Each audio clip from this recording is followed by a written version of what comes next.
Evil. Meg fainted as homeless woman leaks her dirty acts insulting Indians in Dusseldorf Café. Rude. Meg choked as Dusseldorf homeless woman reveals her dirty act attacking Indians in Café. A homeless woman has made allegations that Megan Markle insulted Indians during a visit to a charity cafe in Dusseldorf. The Duchess of Sussex was photographed interacting with community members. Community at Trevi Café, which supports homeless women and girls. Megan visited the cafe on September 13th and interacted with staff and visitors who are supported to lead self-reliant lives. During her visit, Megan discussed the stigma surrounding menstruation and lack of access to proper sanitation, which especially affects the educational goals of girls in developing countries. She emphasized the importance of managing menstrual hygiene, access to toilets and sanitary napkins, and said young girls in India are hindered by society's reluctance to openly discuss menstruation.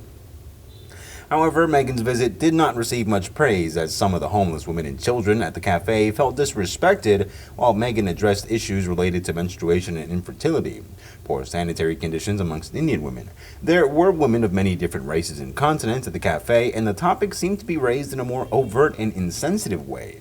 The homeless women were assured of cleanliness and care at the cafe, and Megan's presence, along with the photo opportunity, made them uncomfortable. Some individuals felt that Megan missed an opportunity to make a meaningful contribution when she appeared in an outfit worth roughly $800. The homeless community members believe it would have a greater impact if Megan had chosen a simpler outfit and just donated some money. Instead, during her visit, Megan was also photographed in a touching moment with a young girl who showed up to entertain her. However, some individuals at the cafe felt that these photo opportunities compromised their dignity because they did not consent to being photographed and did not want to be associated with homelessness and other events. Menstruation is too unhygienic, critics say.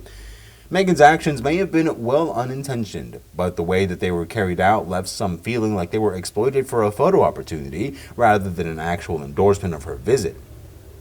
Meanwhile, experts are just starting to address the shocking nature of all the hostility Meghan Markle has begun to face in Hollywood since she began her transition from royal life. A change in this topic arose from NS Acer started mentioning Meghan's gloomy view of the Invictus Games for the event. The Duchess wore softer, more muted tones, a more straightforward style, both in her voice and her style of dress. To this, Miss Zur asked the obvious question at this point, what the heck? Why just witness Meghan momentarily transform herself into the beige-loving Tammy Wynette character that she's also been hiding to the accident? One explanation may lie in public hostility towards the Duchess in America, with more Americans having an unfavorable view of her rather than a favorable one, because at the Sussex's worst point, polls will show that Queen Camilla had more votes in the U.S. than Meghan. Let that sink in. These statements come shortly after polls began to topple the couple's waning star power.